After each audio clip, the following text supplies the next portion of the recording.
Joining us now, she's the head coach at Northwestern. Of course, fresh off a great season, a Big Ten championship, and a trip to OKC. Speak of Kate Drohan, joins us here and in the circle. Coach, how you doing? Eric, hello. Great to see you. So, I want to first start with last year. When you reflect on last year and the incredible run that your team had, winning the Big Ten, getting to OKC, highlighted by, to me, that one of the most dramatic super regionals we've ever seen up between you and Arizona State. What comes to your mind when you think of last year? Well, we as a team, we were on such a fun journey together, and it started from the beginning in the fall. We knew really early on that we could really challenge them, and we did a lot of, I think, unique things with this group, right? And they were very open to it. Um, and they just had a really high motor. So it was fun. And when our season began and we started traveling, obviously we played so many games on the road to start. We had some key wins early on that I think really gave them a big boost to their confidence. And with that, we started to see them really kind of settle into who we are as a team and what we really believe we were capable of. Of course, we stubbed our toe a couple of times, like every team does, but it was a great run. But I could say one of my favorite teams I've ever coached here at Northwestern. They were really a special group. 45 wins, you win the Big Ten title. You seeding wise, you end up being seeded ninth. I was curious, were you surprised, not surprised? Were you like whatever with the seeding when it came out? Because I know there was a lot of chatter about whether you could get a top 8 national seed and all that. What I was curious what your reaction was internally on that selection night when you got that seed. Obviously, you want to play at home, right? I mean, we work all season long to try to get as many home games as we can, in particular in the postseason. But honestly, I wasn't surprised. We kind of stumbled a little bit down the stretch. We lost the series at Minnesota, and we lost a heartbreaker to Michigan in the Big Ten tournament. So I knew we were going to be close to the top 8, but I wasn't surprised to see us at 9. And then when you're watching selection shows, it's all about the matchups. You're going to match up a little bit better with different teams. And I'll tell you, when we saw our matchups, we knew we were going to be really challenged. First in anticipation of playing Notre Dame in the first regional, and then Arizona State, who's just such a really, really dynamic program, and they're really dynamic offense. We knew we would have our hands full. Well, and you got a tough draw. You mentioned you opened with Oakland, who I thought was one of the top 4, better 4 seeds there. They had a great pitcher in Campbell, who I've seen in person. So you got one of the harder 4 seeds. You get a McNeese program with that showed a lot of people they could play at a high level. And then, but obviously you get through that, and then you get Arizona State, which again, it was the super regional of the postseason, one of the best super regionals ever. 2 extra inning games, back and forth between the two teams, some just wild turns in all your years. Where does that super regional rank? Not just because you won, but just being a part of those type of games.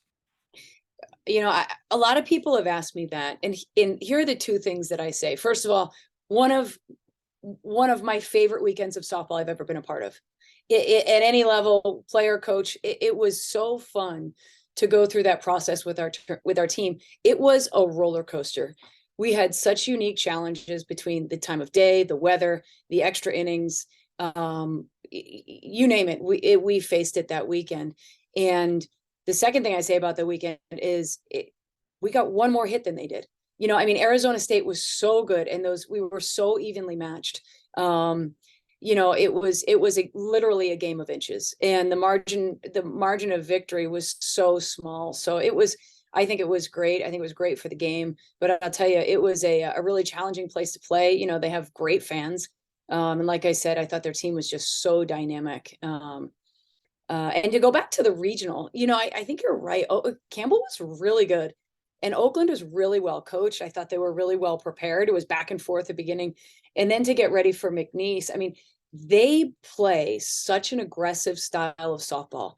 We had to be so specific about how we prepared with them for our team. And fortunately, our team really, really dialed it in, and they understood how we needed to deal with their speed and their aggressiveness. But that was a fun regional for sure. Really, right? Because McNeese is such a completely different style. You mentioned a lot of people were thinking, oh, it's going to come down to Northwestern and Notre Dame. Well, McNeese had something to say about that. So, but that was kind of the uniqueness of that regional. But you were able to find ways to beat different styles, and maybe that was the theme of your team. You were able to adapt to totally different style of teams throughout the season, and it really paid off in the postseason. Yeah, I can't tell you how many times during a game we would come together as a huddle in like the second or third inning. And I was able to say to our team, oh, okay, it's clear now. This is how we're going to have to win the game today. We're going to have to do, oh, we're going to have to out hit them, or we're going to have to figure out a way to get that one hit so we can win this 1-0 ball game. And that's why it was so fun for them to coach, because they were so, I'm going to sound a little cheesy when I say this, but they loved the game so much and they respected it, that they were willing to accept whatever was thrown their way, and they didn't get mad at it or frustrated. They're like, oh, okay, well, I guess I'll just do this next. I guess this is what the game's asking me to do. So in that sense, our dugout rarely got tense, or rarely got to a point where we feel like we didn't have options and or things to do or ways to throw another punch at our opponent. So again, really, really fun group to coach. What went through your mind when the final out was recorded? You realize you're going back to OKC. Oh, it was I was so proud of our team's resiliency in that moment, and I was so excited just to see how excited they were. And it was there. Arizona State had a rally going. It wasn't easy. I remember going to the mound and talking about, like, okay, the batter runner's the run. Like, we need to keep the ball in front. We need to shift a little bit defensively. But they certainly had a rally going. And again, we were just able to execute a few more pitches than them, but it was fun. And it had been a while. We had been close a few times, but we were just really excited to keep playing together. That's the thing I said to him after the game. I'm like, I'm excited I get to coach another game with this group. Yeah, I mean I'm telling you, that whole super regional. Just I know it must have been stressful, obviously being involved in it, but as a fan, it was just kind of wild. People got caught up in that. It's like I said, people were like glued to it. Like it was just so many different twists and turns in a game. Like you mentioned, Arizona State had a chance to pull it off at the. It was a memorable super regional that you won't ever forget. What was it like when you stepped on that field on OKC? To practice and then play the games you would end up playing Oklahoma and UCLA could draw there. But like, what was it like there? Because did you wonder if you ever get back? Like, what was it like being it when you stepped there in OKC? Again, our team was their maturity, their ability to be both really, really mature and focused in the moment, and then also enjoy the moment. I think that was the key to our success all year. So we just did more of that. We um they were able to stay relaxed. We settled into the game. The crowd was awesome, and I mean, Oklahoma was so good, right? And they had at that point of the year they were so strong. But I thought our team just battled, and I think there's been a lot of discussion since of we gotta play better once we get there, and we're kind of really focusing on some little tweaks and adjustments with that. But we start from the starting line again. We've got a long way to go to get there. But you've got a good group coming back, including the super seniors that announced they were coming back, like Danielle Williams and company. What was that like? I mean, because I remember you did the post game presser in OKC, and you weren't sure who was coming back at the time. Maybe people haven't made their decisions or not. But the super seniors decided to come back, if you will, a good chunk of them. What was that like to know that they're coming back and be part of the part of this once again?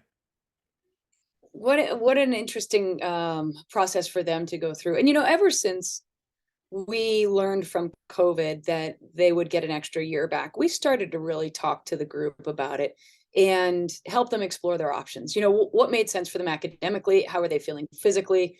What was their motivation level around the game? There were a lot of things to consider in making that decision together.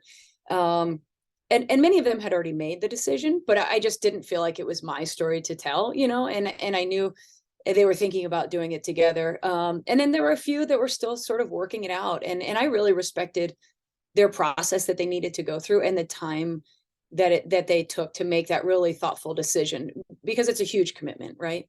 But Again, I'm just glad I get to see them every day, and I'm glad they're back. I'm glad they chose Northwestern again, and I'm glad that they're continuing to really invest in our program. And we'll continue to support them along the journey and then beyond. So it's another great group this year. Of course, Danielle Williams leads your pitching staff. She's back. Talk about her leadership. And I mean, everybody saw how many pitches she threw. I mean, that was like a point of conversation during that Tempe regional. How many pitches, how many innings are you going to throw? But she carried you. And then you've got other arms, though, as well that helped out. They'll help her out. Yeah, I think Michelle Gascoigne is one of the best in the business because of her ability not only to develop a complete staff, but also to really utilize and help develop those pitchers with in-game experience throughout the year as well. And obviously, we went with Danielle a lot towards the end of the year, but throughout the year, we had a lot of different pitchers who stepped up, who threw some really important innings for us, and that's continued this fall. I'm excited about how really diverse our pitching group is. Righties, lefties, hard throwers, spinners, lots of off speed. So I think we've got a lot of great tools coming out of the bullpen there. But again, I think Danielle's leadership is that she's really consistent.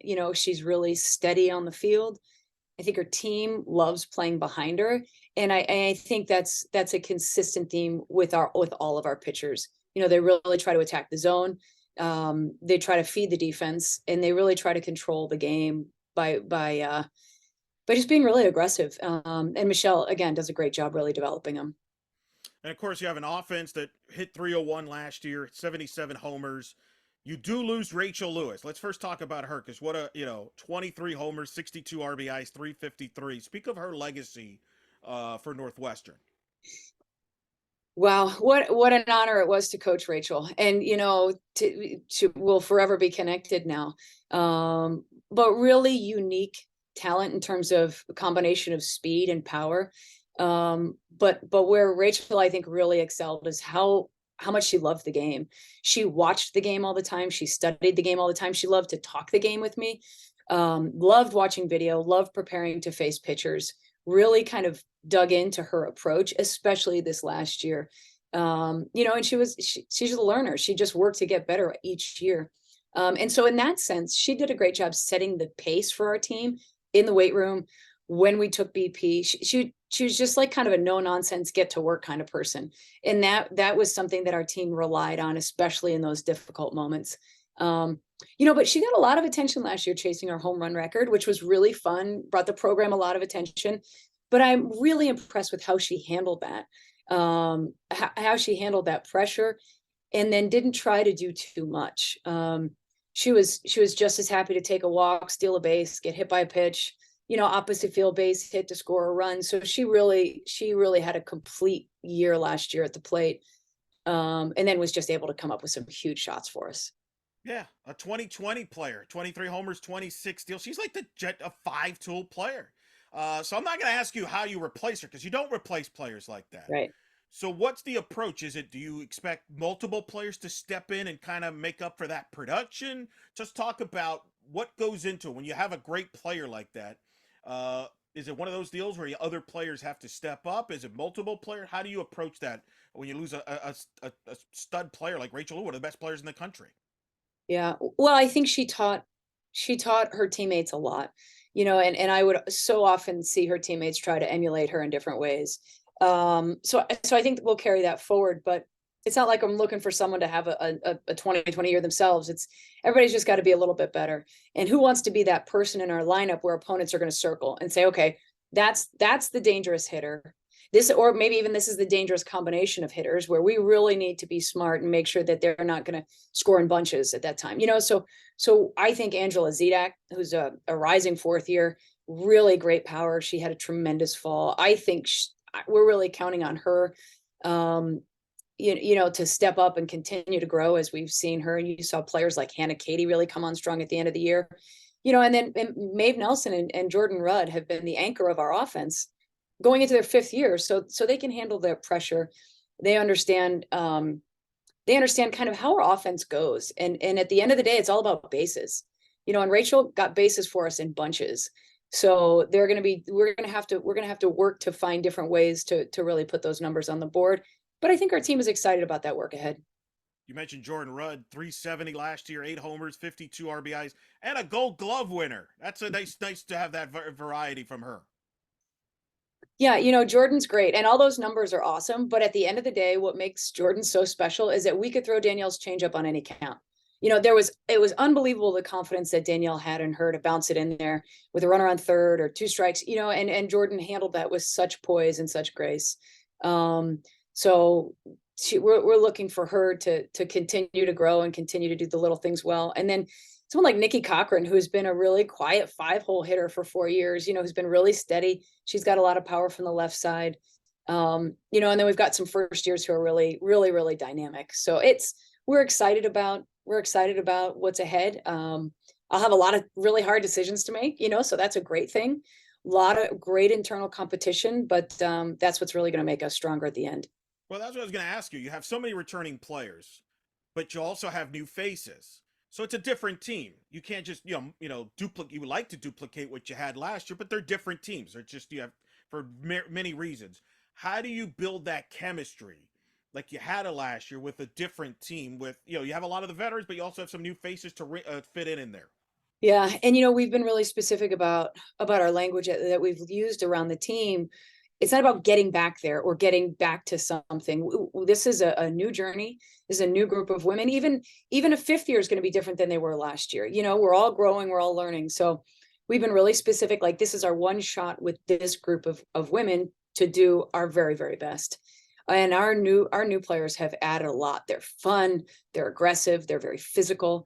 So we've got to really work to make sure that we're developing everyone at that pace so that we'll be ready come the end here. Who are some of the new faces? Who are the ones you think could contribute in a stacked roster? Like, it sounds like to me from what I'm hearing, this might be the deepest team you've had from the standpoint you got some tough decisions to make because you have so much depth and options. Yeah, it could be for sure.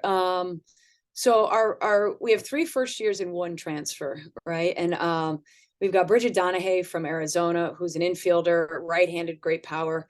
Kelsey Nader from Michigan, who's a lefty, very just a spunky player, outfielder, who runs really well. And then Kansas Robinson, who's an infielder, lefty hitter, who's just got an unbelievable amount of competitiveness and just gutsiness on the field. So, they're really adding a lot. We're excited to be working with them, especially this time of year as we really get into our team practice.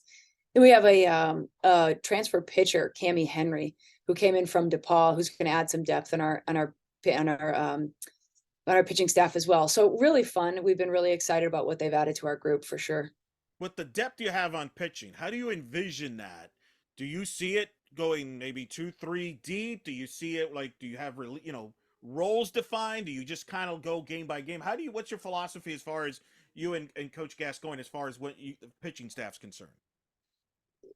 Just like we've done in the past, I think we're going to continue to work on them really gaining confidence in what they're capable of doing, and then making sure they're all prepared for whatever it may be. I don't think we're gonna pigeonhole someone into a closer or a middle or start. I think it's like, okay, this is what we need from you today, and it's really about them really fighting hard from the mound and then continuing to just learn from every opportunity that they get. Getting to the World Series last year, represented the Big Ten. We've talked in the past. I've talked to other coaches that last year they admitted a lot of them had kind of a, hey, let's prove them that this league is a great league after what transpired the year before. Prior to that, what did it mean to represent the league in the World Series? Because I think that was kind of an exclamation point of part of a 7-bid league year for the league. You getting to the World Series, it was a strong banner year for the Big Ten that I think made a loud statement to a lot of people that I think you all kind of accomplished what you wanted to do as a league. Yeah, I agree, Eric, and I appreciate you saying that. I think that we take great pride in representing our league, especially in the Midwest, and our team was able to pull out that Big Ten regular season championship because we know how important it is to respect every game we play because everybody plays so hard and we have unique challenges. I think our conference is even better this year. And I think that you look at teams like Nebraska, who had a tremendous year last year, had a great run through the Big Ten tournament. They have a lot of their really special players back. I think we're going to see some new teams in the postseason as well. I think Penn State and Maryland are really making great strides. So our depth is just tremendous there. But we love playing in the Big Ten. We take great pride in it, and what we represent. So it was really special for us to be able to represent the Big Ten in Oklahoma City. And I think all the coaches in the Big Ten are looking like, okay, last year was a great step, and how many people made it. Now let's see what kind of damage we can do beyond. Yeah, I remember speaking last year to Kelly Kovac, and she said this was the deepest, most talented Big Ten she's ever been a part of as a player or as a coach. Do you share that? I mean, you've been in the league a while. That's a strong statement. Do you feel that same way, that this is the strongest, talented, and deepest the league's ever been in softball?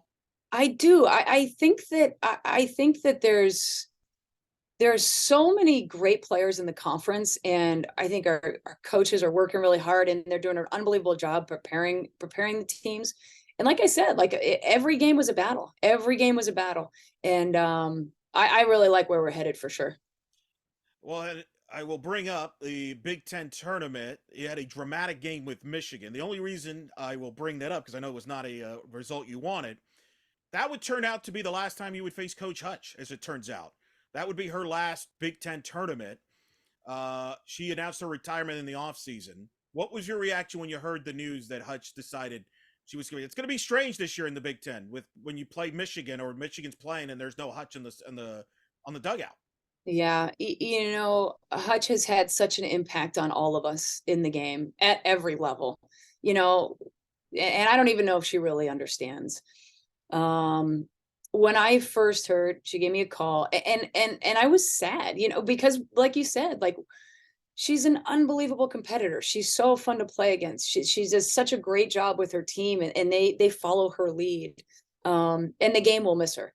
We'll miss her in Big Ten meetings. She has such a strong impact and influence, and everything she touches. And I trust her compass. She's someone who I've really learned a ton from, kind of growing up in the league, someone who I myself have tried to emulate in a lot of ways, and someone who I really trust. So we'll miss her for sure.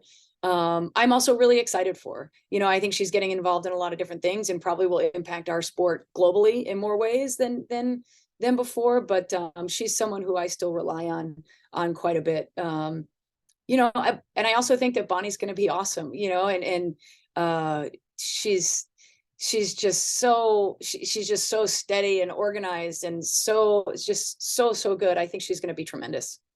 Rhonda Revelle told me that when they played Michigan, they exchanged the lineup. She told the umps, "Can you give us a minute?"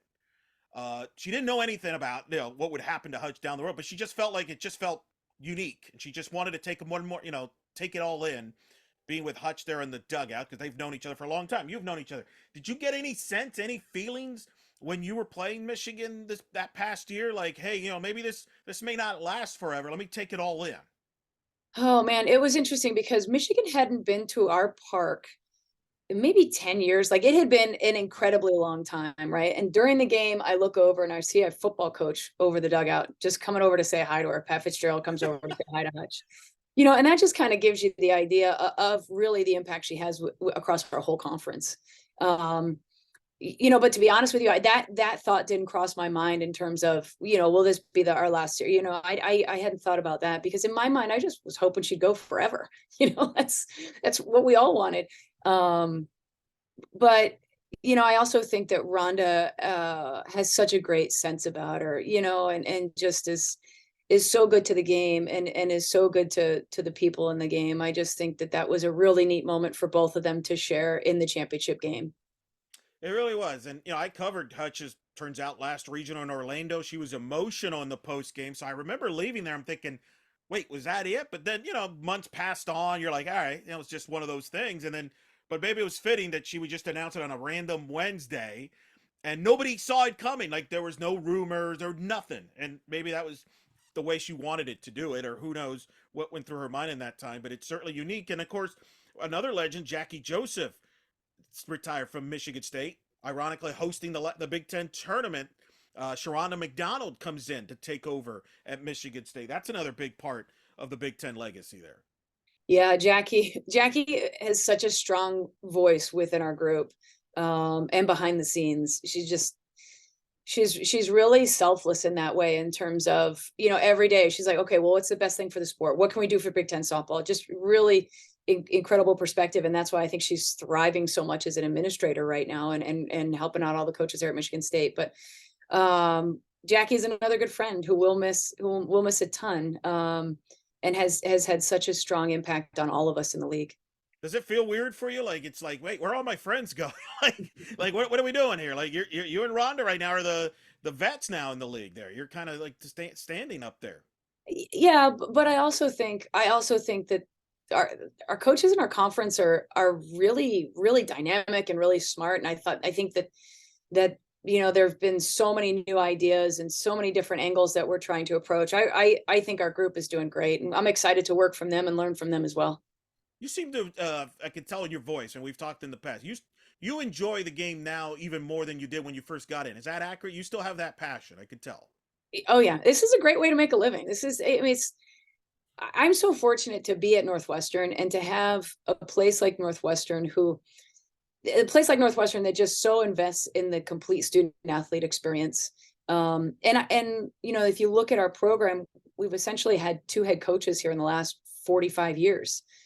So there's a lot of connection with our alumni, and Drysdale is someone who has remained very, very close to me, and someone who I lean on still quite a bit. So this is our family, So this is I think it goes well beyond the game of softball as well.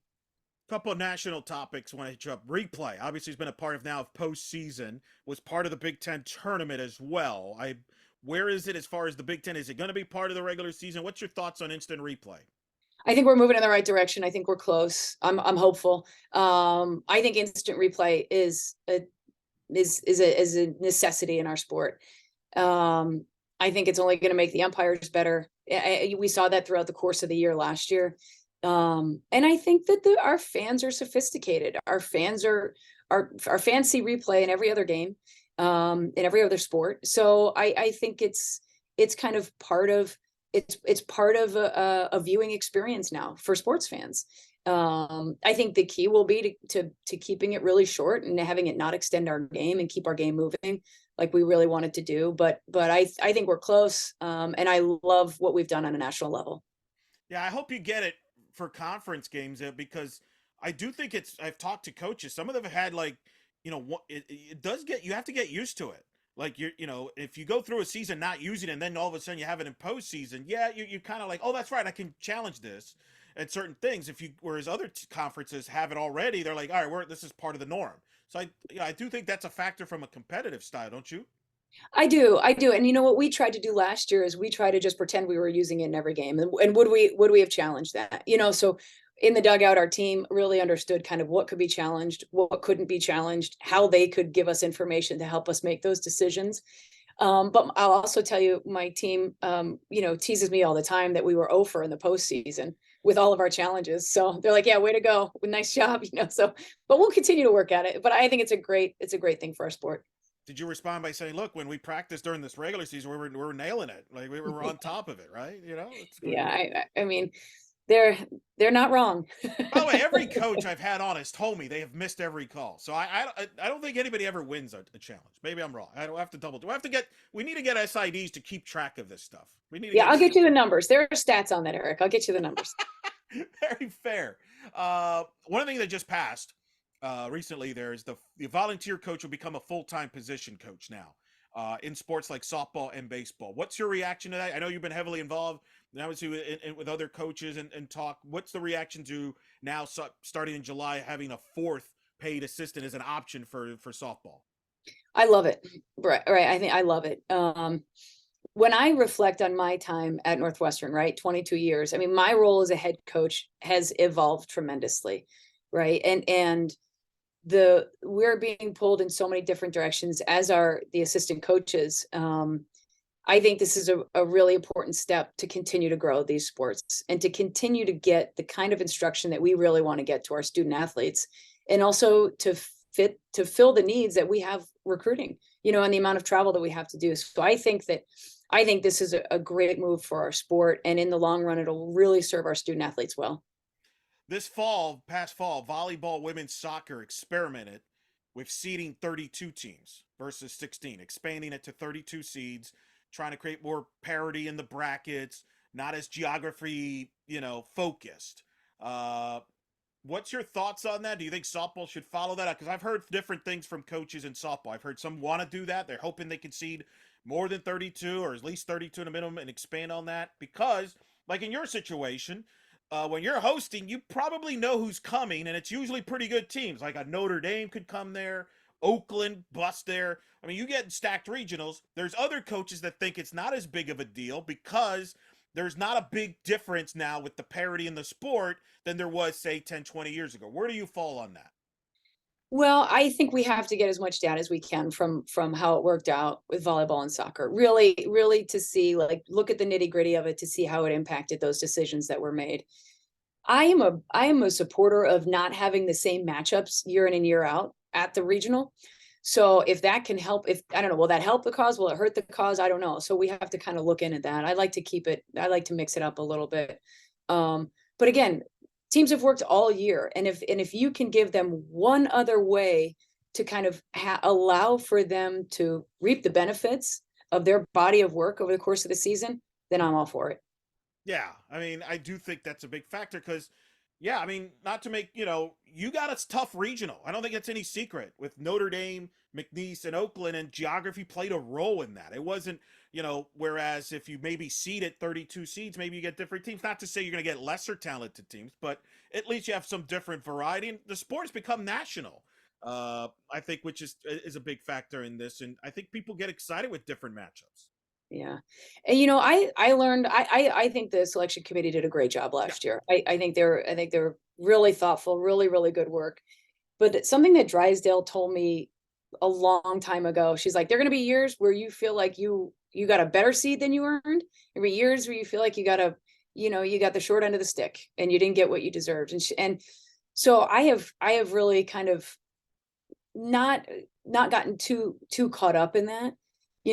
At the end of the day, it's all about the matchups because there are teams, like I said, that we match up great with, and then others that we don't. So it's like Right. all about, okay, how's it gonna really uh really play out at the end. So it's we try to just kind of focus on what we can control. Yeah, I think that's pretty fair deal there. What's a topic in the sport that you think needs to be addressed? That maybe it's either been coaches are talking about, you think is on the horizon to be talked about, that you think is right now is something that's got you thinking as far as the sport moving forward. I think that I'll answer that with two things. I think our sport has really exploded with our presence on television. And I think we need to really continue to keep our eye on that and build a schedule um, where we can continue to see those gains at that rate. In particular with the Big Ten, to really build a schedule that where we can highlight a lot of different teams, a lot of different matchups, and really provide the best schedule for our fans as well, and get really creative with that. And the second thing is we need to continue to fight for creative ways for our young women to keep playing after they graduate. And of course that Olympic presence is going to be huge. So I think that continuing to work in that area. But I think our sport's really healthy. I think that, we have some unique challenges. I think that all the sports do in terms of, you know, recruiting, a COVID year, or the NIL, the transfer portal. These are things that a kind of college athletics across the board is really kind of adjusting to. So, you just have to kind of keep thinking about how you can serve your program really well and how you can do your best for your student athletes. Your schedule is pretty remarkable. You will open up at the NFCA Leadoff Classic in Clearwater, Florida, South Alabama, Texas, Missouri, Tennessee, St. John. That's a heck of a slate. Then you have the ACC Big Ten Challenge with Clemson in it and Notre Dame. That's pretty strong right there. Maybe the highlight of the ACC Big Ten Challenge, honestly, with the teams and the credentials in that 14 field. Then you go to Mary Nutter, where you among the teams you'll be playing is Oregon, UCLA, Kentucky, among others. That's a stacked deal. And then we're not even talking about you going to Louisville for a tournament there hosted by them. And then Oklahoma City, you got the Sooners. You're going to play them and play Auburn and North Texas. Just talk about your philosophy from a non-conference scheduling standpoint. What we learned and what we've learned over the years, um, we're going to set the pace with what we ask them to do. And our team likes to be challenged, and this is by far the biggest challenge we've ever thrown at a team. And I'll tell you, the feeling in our locker room right now is that they're excited for it. I'm excited about the places we're going. I'm excited about where we're playing. I think that the team will be excited to get back into Hall of Fame Stadium. But I think at the end of the day, it's a game, right? And we've got to work our tail off to prepare, work our tail off to build a great approach against some of these really good pitchers that we're going to face, and really take it one day at a time, one opportunity at a time here. What's it like to be part of the NFCA Leadoff Classic? Because I've covered those, and I feel like it's kind of underrated now. Because that used to be the premier tournament. Obviously, Mary Nutter is a marquee tournament, and obviously ESPN and the tournament that you've taken part in Clearwater has gotten a lot of attention, and rightfully so. But the NFCA, that's a marquee tournament, and I'm happy to see it in Clearwater for selfish reasons. I remember when I was in Columbus, Georgia, and I had to go up there to cover it. But what does it mean to be a part of that specific tournament? Well, the last time we played it was in Columbus. And I think I'm excited about this year's tournament because I think they did a great job pulling in some great teams. There's great balance. I love the HBCU component to it, so really, really cool stuff happening. And again, a really neat venue that I think has become a home for a lot of really great softball games and matchups. And I think our team is excited to go there. I always like to pick places that the team is excited to go. But it's going to be a real challenge, but the NFCA has done a great job in organizing and really putting it together. Yeah, it could be worse places to be than Clearwater, Florida in February. I can tell you, I'll vouch for the players on that. That's a fun place to be. Last thing before we let you go, what's the keys for this particular team? You talked about it. You're not thinking about going back. You're not using any of those terms. This is a new year, new team. You're 0-0. High expectations. Teams are going to gun for you. What's the keys for this team that you feel like if we got to do this so we can do what we want to do at the end? Yeah, I think we can't look ahead. I think it's so important that, like, when we go to practice here in an hour, that we're really focused on what we can do at practice for the next 2.5 hours. Because I think that can be a really big distraction about what you want to accomplish and all that stuff. I mean, I think it's all clear what we want to do internally, but for us to really take advantage of how we can get a little bit better each day. As a team, like, every time they do something well at practice, I just joke with them. I'm like, yeah, look at that. Practice works, so we're just, we're, we have such an incredibly experienced team, and those experiences are great, and we'll lean on them to make us better ball players and have better anticipation and all that stuff. But we've got a whole new chapter to write here, and so we're excited to really give them the space to figure out really the personality and the things that are really going to define this year's group. So we're excited about it, and our staff is great too. They've even leveled up even more. So it's a lot of teaching, a lot of good stuff going on in practice. Well, Coach, we look forward to seeing your team this year. And again, like, on behalf of many fans, last year's run was amazing and fun to watch. Through not only the postseason, which we've talked about, but even the regular season. I still never forget your win against UCLA up in Clearwater there. You provide a lot of memories there for a lot of softball fans. I think we appreciate that, and this group is a fun group to watch and find covered. But thank you for taking the time from a busy schedule. Good luck, and we'll definitely cross paths during the season. But thanks for always taking the time to talk to us. Of course. Thanks, Eric. Appreciate your coverage of our sport, and thank you for the kind words about our players. But we'll see you soon. And of course, go Cats.